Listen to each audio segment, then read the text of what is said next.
English learners. Welcome back to another great lesson here at English Pod. My name is Marco. And my name is Catherine. So, Marco, today we've got a little bit of an unusual lesson because we're talking about hypothetical situations. Right, we're talking about a unreal situation or something that may happen or may not happen. Okay, so you're going to hear all about this in today's dialogue. We're going to hear it a couple of times. When we come back, we'll be breaking it down for you so you know all about these great phrases and how to talk about not real situations with your friends.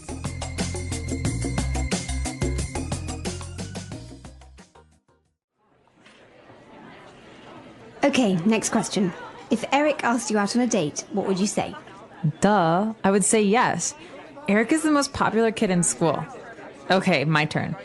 What would you do if you won the lottery? Let's see. If I won the lottery, I would buy 2 tickets for a trip around the world. If you buy me a ticket, I'll go with you for sure. My dad would freak out if I even mention a trip like that. All right, this is a good one. What would your mom say if you told her that you're going to get married? If I told her that, she would faint and have me committed.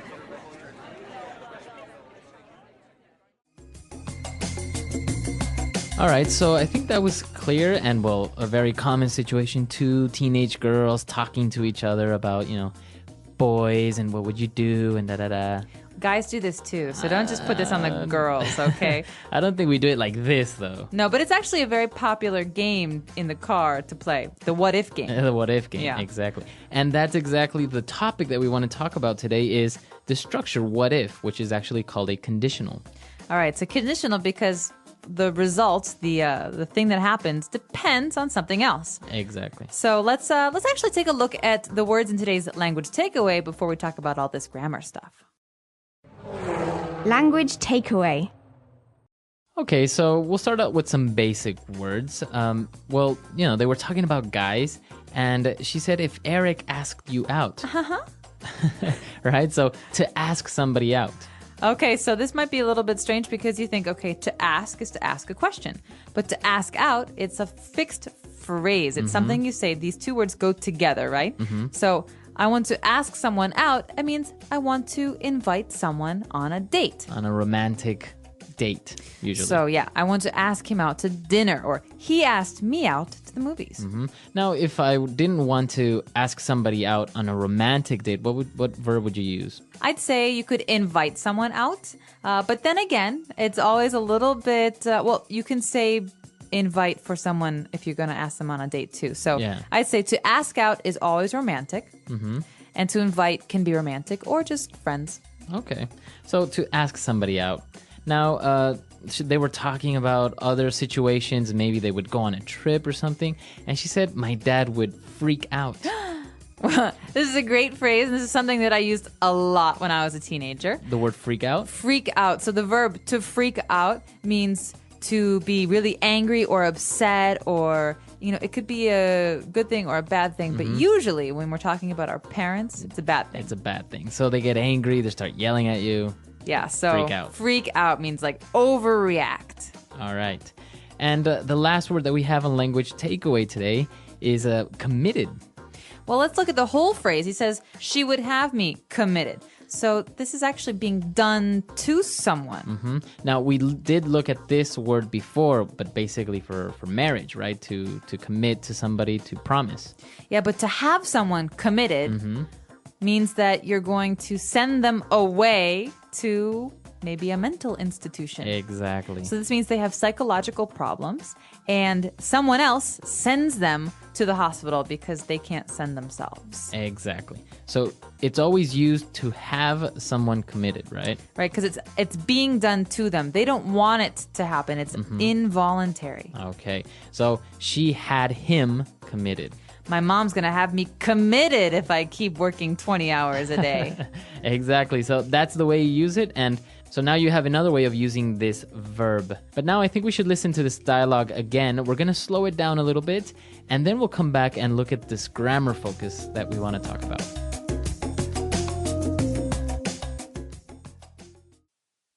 Okay, next question.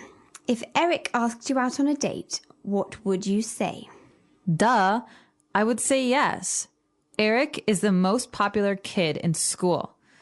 Okay, my turn. What would you do if you won the lottery? Let's see. If I won the lottery, I would buy 2 tickets for a trip around the world. If you buy me a ticket, I will go with you for sure. My dad would freak out if I even mention a trip like that. All right, this is a good one. What would your mom say if you told her you were going to get married? If I told her that, she would faint and have me committed. All right, so we understood all the vocab now. Now let's take a look at these unreal situations and what we were saying, the what if game. Right. So I think it's important to push these into 2 different categories, right? We have one kind where it's very unrealistic. It's probably not going to happen, that kind of situation. And the other one is a situation that could very well happen, something that's probably very common. Okay. So the first one we're going to talk about is very unrealistic situations, things that probably won't happen. Okay, so let's take a look at an example that we found in the dialogue. The most common one, and I think everybody gets asked this question, is if you won the lottery, what would you do? Okay, if you won the lottery. So this is a situation that's very uncommon, right? Not many people win the lottery. So we have to say, if you won the lottery. So we use this verb in the past tense. If you won the lottery, if this happened, what would you do? Right. All So, right. Catherine, if you won the lottery, what would you do? If I won the lottery, I would buy a boat and sail around the world with my friends. All right. So another example, again, using the same structure, right? The verb in the simple past tense, we would say, if you were stuck on an island with one other person, who would that be? All right. So if you were stuck on a desert island with one person, who would that person be? So Marco, I'm going to ask you, who would it be? I think it would be an engineer or a scientist that could probably get me off the island. What about your girlfriend? No, well, that's the point. If I can get to her quicker. Oh, okay. I would say maybe kind of romantic, but kind of not. So that's the first situation. We've got these situations like being stuck on an island, winning the lottery. These are very unlikely. But what about the other kind? But before we move on to that, you notice that we used the verb was. We didn't say if I was on an island. I said if I were, right? Or if you were. So this is the way that you use it in these conditionals. If I were you, or if you were president of the United States. Yeah, this is a rule. So this is a grammar rule. We're not going to describe why it happens because it's very, very complicated and you can look it up on our site, but we're going to describe how to use it. That's the most important. So we can say, for example, Marco, if I were you, I would dye my hair red. Why? I don't know. I think it would look cool. I don't think so. So if I were you, I would. Or if you were me, what would you do? Exactly. So we always use it like this, right? If you're going to use this conditional, always use were for the subject, never was. Right. So you can tell this is very, very big grammar issue. A lot of English speakers make this mistake. Yes, very many. So, but now you know that you shouldn't make this mistake and you can speak properly. All right. So now that we've seen these semi-unreal situations, let's move on to something that's a little bit more probable that it may happen. Right. So we've got these situations that are common or likely.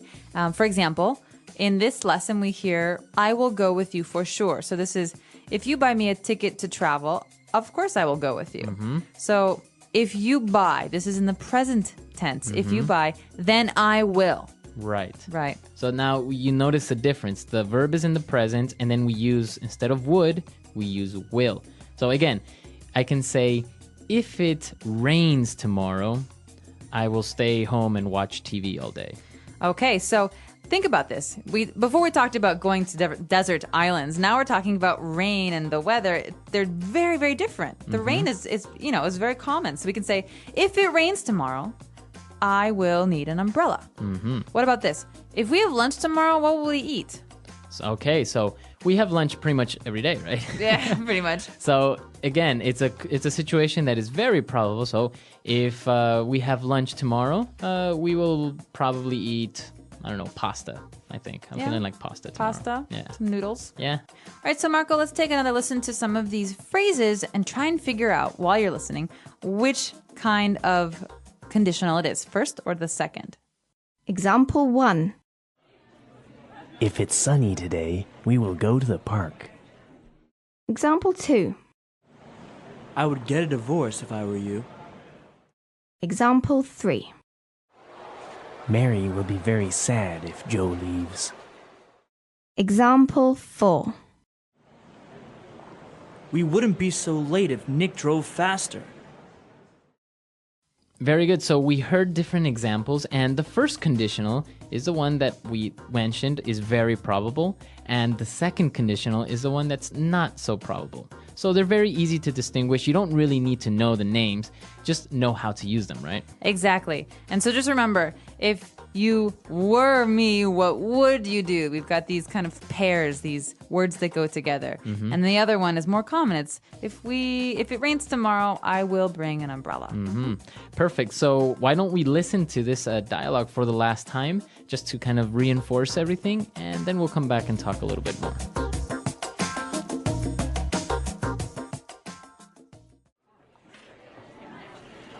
Okay, next question. If Eric asked you out on a date, what would you say? Duh. I would say yes. Eric is the most popular kid in school. Okay, my turn. What would you do if you won the lottery? Let's see. If I won the lottery, I would buy 2 tickets for a trip around the world. If you buy me a ticket, I'll go with you for sure. My dad would freak out if I even mention a trip like that. All right, this is a good one. What would your mom say if you told her that you're going to get married? If I told her that, she would faint and have me committed.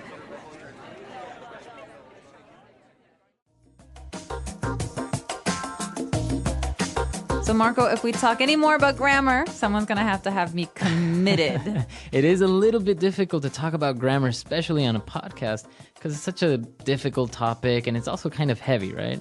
It is, but I'll tell you this. These are very, very common phrases. People use these all the time. We talk in hypotheticals very often. Yeah. So if you're asking for advice, for example, or if you're just playing a game in the car, you're going to encounter these, and it's very important to be able to know how to use them. So, and this is what we want to see now. Please come to our website at englishpod.com, and you have a million questions. You have a million hypotheticals that you can leave on our website. So let us know. Ask us the craziest, funniest, weirdest questions that you can, right? Exactly. And if you have questions about the stuff that we've been talking about, you're not really clear on some things, just ask us, because we're happy to answer your questions and give more examples on the website. All right. So we'll see you guys there. And until next time. Bye, everyone.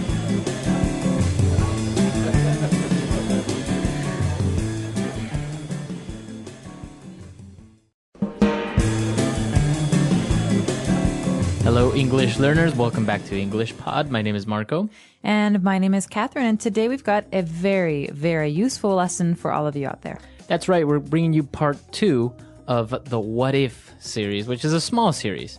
Small, and it is kind of grammar focused, but it's very, very important because you often want to talk about things that don't happen. We're calling these hypotheticals or conditional statements. Right. So there are many different types of hypotheticals or conditional statements. So today we're going to be looking at the third conditional, which is probably the hardest one because it uses a little bit of a complex grammar structure. It's complex, and we're actually talking about things that did not happen and that will not happen, right? It's impossible to change. It's impossible to change these because there are things that would have happened in the past but didn't. Wow, that sounds confusing. Why don't we listen to the dialogue for the first time, and then we'll be back to look at some phrases first.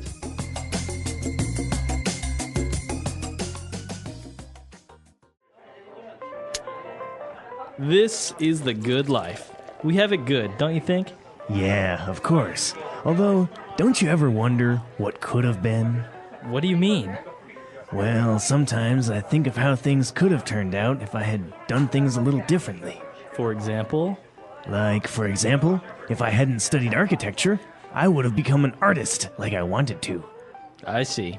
Yeah, now that I think of it, I wouldn't have gotten married if I hadn't moved to this town and met Sally. You see, everything happens for a reason, We wouldn't even have met if I hadn't been in that car accident 10 years ago. Well, I have no regrets. I'll drink to that.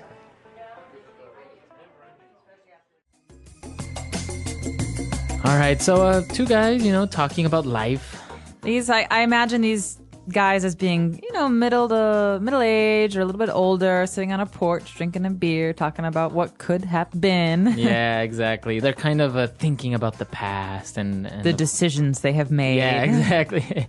All right, so before we start in the grammar, why don't we take a look at a couple of different phrases on Fluency Builder? Fluency Builder. Well, Marco, this first phrase is a phrase you'll hear very often in English. It's a phrase that even has philosophical roots, something we talked a lot about when we were studying Socrates back in school. But this is the good life. The good life. We have the good life, or Right. I have a good life. I have a good life is a very common phrase, but here, the good life is an idiom. So I'm living the good life. Means, I have no complaints about my life. Right, so pretty much you have all your necessities covered. And maybe you have a nice family and you have a good job and you're just happy. So this is the good life. Very good. So you have the good life. Now, moving on to another phrase that's kind of also philosophical, it says everything happens for a reason. All right. So this phrase is, it's also pretty common. People say this when bad things happen, but they Right. also say this when good things happen. Yeah. So basically, you're just saying that it's destiny. If this bad thing happened to you, there is a reason for it. Maybe you don't see it now, maybe not tomorrow, but maybe later you'll see why. This often happens when people lose their jobs. You say, everything happens for a reason. Maybe losing this job will allow you to find a better job. Or maybe go back to school and study. Or maybe meet the man or woman of your dreams. Right, so everything happens for a reason. Very good. And then the guy agrees and says, well, I'll drink to that.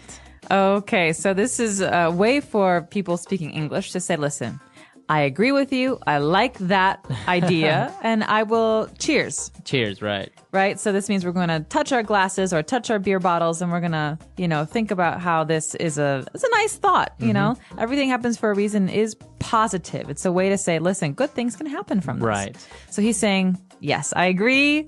Cheers. I'll drink to that. I'll drink to that. All right. Well, pretty interesting phrases. They're very common, I guess, like colloquial, right? So you can use them in everyday conversation with a friend. You can. And, oftentimes we say, for example, something really positive like, I'm really glad I have such great friends. And then everyone says, oh, I'll drink to that. Right. And so this is something you'll hear when you're out with friends or with family. And they may sound funny at first, but you will recognize them when you're speaking to people who speak English. All right. So let's listen to our dialogue again, and then we'll come back and explain the grammar. This is the good life. We have it good, don't you think? Yeah, of course. Although, don't you ever wonder what could have been? What do you mean? Well, sometimes I think of how things could have turned out if I had done things a little differently. For example? Like, for example, if I hadn't studied architecture, I would have become an artist like I wanted to. I see. Yeah, now that I think of it, I wouldn't have gotten married if I hadn't moved to this town and met Sally. You see, everything happens for a reason. We wouldn't even have met if I hadn't been in that car accident 10 years ago. Well, I have no regrets. I'll drink to that. Beep, beep, beep. All right. So now it's time for grammar breakdown. Grammar breakdown. So in grammar breakdown, we're going to look at the two main parts of these phrases that allow us to talk about things that didn't happen. So we're talking about looking back at our life and seeing what decisions and what actions we made. And in this case, we have a great sentence here. If I hadn't studied architecture, I would have become an artist. All right. So let's look at the first part before the comma. If I hadn't studied architecture. So now we have the conditional if. So Marco, big question. Did he study architecture? He did. He did. So if I hadn't studied architecture, it means I did study architecture, but if I had not studied it, okay, so this is if I could change the past, then what would I have done? I would have become an artist. Okay, so he wanted to be an artist, but he didn't become an artist. He studied architecture instead. Right. Okay, Very so good. you can see the two parts here. We have one, the condition, if I hadn't done this thing. And then afterwards, we have the result. Then I would have become an artist. So this is the hypothetical. Very good. And when we see the condition, you see the structure of the sentence is had plus verb in past participle. So if I hadn't studied architecture, and this is called the past perfect, right? And then the result, as you said, would have become, this is the present perfect, have or has plus verb in past participle. Let's look at another example. I wouldn't have gotten married if I hadn't moved to this town. Okay, so we've got the same idea here, but we've got it flipped. We've got these two parts in different places. And so he's pretty much saying, if I hadn't moved to this town, then I wouldn't have gotten married. But what did happen? He did move to this town, and he did get married. Exactly. So then, yeah, like you say, he changed the condition, and you can do this. You can put the condition in the beginning or at the end. And again, the structure is the same. I would have gotten married, right? Have gotten, this is present perfect, have or has, depending on the subject, plus the verb in past participle. And then the past perfect or the condition, had plus verb in past participle, hadn't moved to this town. All right? That's a lot of grammar. It's a lot of grammar, but it's very easy once you just start using it. Don't think too much about, okay, what do I do here? Just, if you get the rhythm and you start using it in the same way, then it kind of comes out naturally. And if you make a little mistake, there's not a big deal because even we do it, Exactly. Well, let's try a couple of examples off the top of our heads. First of all, if I hadn't moved to China, I wouldn't have learned Chinese. Very good. So you did move to China and you did learn Chinese. Exactly. So your turn. All right. If my parents hadn't spoken Spanish to me when I was a kid, I wouldn't have become fluent in Spanish. Okay, so your parents did speak Spanish to you, and you did become fluent in Spanish, yes. So not bad. Right. As you can see, you can use it not only to think about things in the past that you can't change anymore, but just also, kind of remember or say, if this hadn't happened, the result. Or if I hadn't opened my big mouth, my best friend wouldn't have gotten so angry at me. Exactly. So I said something stupid, and my friend did get angry, and now I feel bad about it. It happens. All right, very good. So I hope it's clear. It does sound a little bit complicated, but this is what our website is for, right? So if you have questions or doubts or you want to try and plant your own ideas, you can come to the website and do it.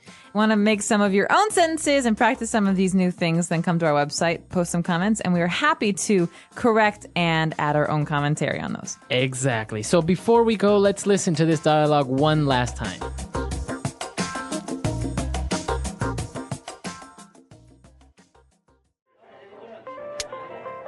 This is the good life. We have it good, don't you think? Yeah, of course. Although, don't you ever wonder what could have been? What do you mean? Well, sometimes I think of how things could have turned out if I had done things a little differently. For example? Like, for example, if I hadn't studied architecture, I would have become an artist like I wanted to. I see. Yeah, now that I think of it, I wouldn't have gotten married if I hadn't moved to this town and met Sally. You see, everything happens for a reason. We wouldn't even have met if I hadn't been in that car accident 10 years ago. Well, I have no regrets.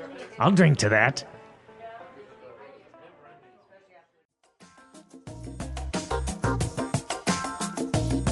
All right, we're back. So, Catherine, any other regrets maybe in your life apart from opening your mouth? Any other regrets? If my parents had spoken Spanish to me as a kid, I would have learned. But instead, I just learned English, and that's all. Well, your mom is half Swedish, right? Half Swedish, half Czech. So, and she never spoke any of these languages to you? She didn't speak Swedish or Czech. Her parents spoke English as their common language. Oh, really? But she grew up speaking Italian and German. but she didn't speak to me in those languages. And then as an adult, she forgot some of them. And so because my dad, well, they're both Americans now, but my dad's American. They just spoke English to me. Wow. But now you speak Italian, so do you ever try and talk to your mom in Italian? Sometimes. My grandmother's Italian is much better, so my grandmother's completely fluent, so I speak to her in Italian. Oh, wow. And German as well. She's fluent in German too, and I studied German at school. So See, this is the interesting thing now. So many people are speaking so many languages, and before, if you spoke another foreign language, it was a big deal. Oh, yeah. But now it's like a requirement. You have to at least dominate your own native language and a foreign language, right? So if your native language is English, you at least have to speak Spanish or Chinese or some other language.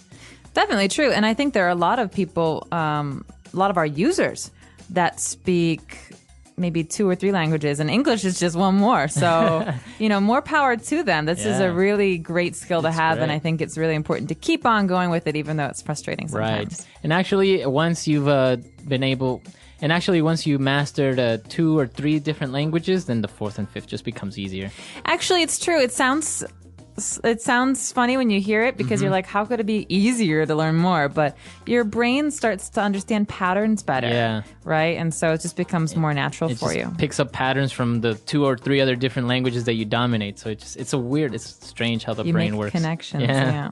All right, guys. So that's all for today. Be sure to visit our website, englishpod.com. As we said, any questions or comments, or you want us to correct your grammar of this lesson, you can visit us there, and we'll see you guys next time. All right. Bye, everyone. Bye.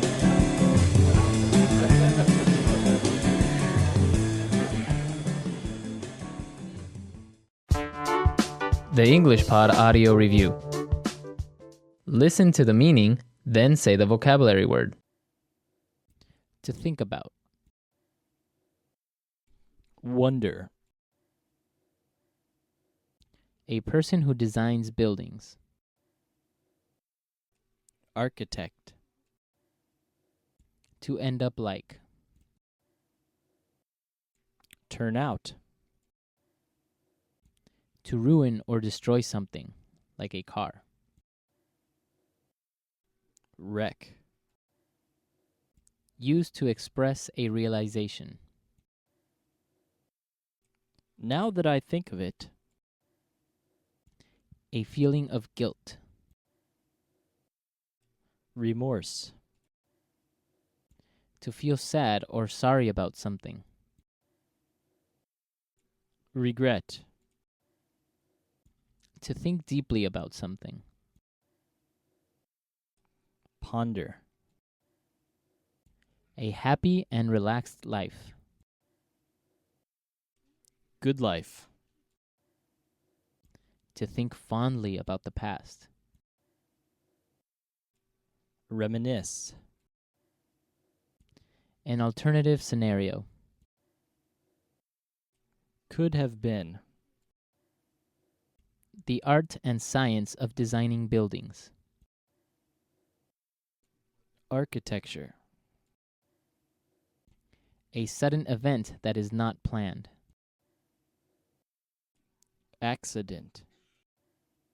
Let's try that faster. A person who designs buildings. Architect. A feeling of guilt. Remorse. To end up like. Turn out. A happy and relaxed life. Good life. To feel sad or sorry about something. Regret. An alternative scenario. Could have been. The art and science of designing buildings. Architecture. To think about. Wonder. Used to express a realization. Now that I think of it. To ruin or destroy something, like a car. Wreck. To think deeply about something. Ponder. To think fondly about the past. Reminisce. A sudden event that is not planned. Accident. Now say the word and hear it in a sentence. Wonder.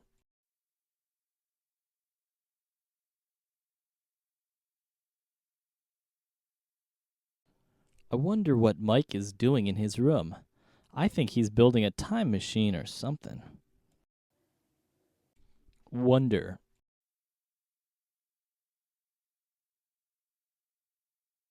I wonder why Debbie kicked her husband out of the house. Wonder.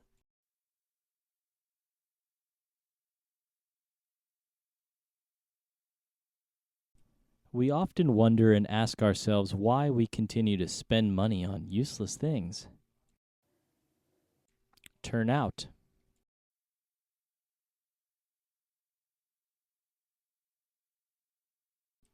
Our house turned out beautifully. The architect is very talented.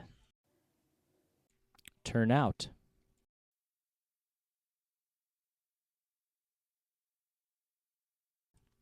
I'm curious to see how everything will turn out in the next few days. Turn out.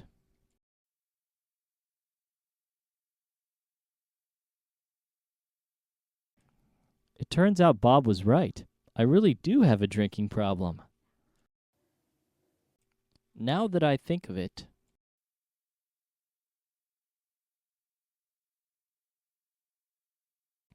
Actually, now that I think of it, I do have a lawnmower you could borrow.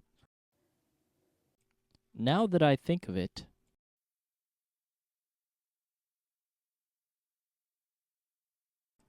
Wait, now that I think of it, you owe me $100. Now that I think of it.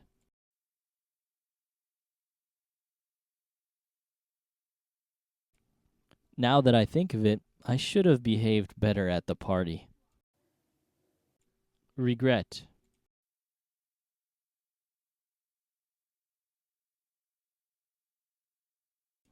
You can't live your life with regrets. Stay positive and optimistic. Regret. Do you have any regrets in life? Regret.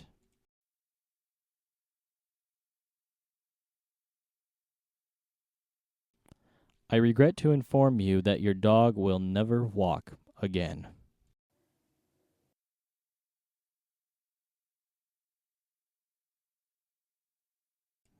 If I hadn't gone skiing, I wouldn't have broken my leg.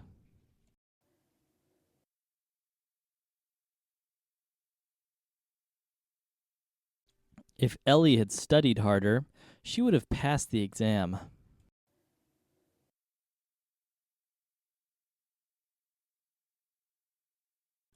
They wouldn't have missed their flight if they had left home earlier.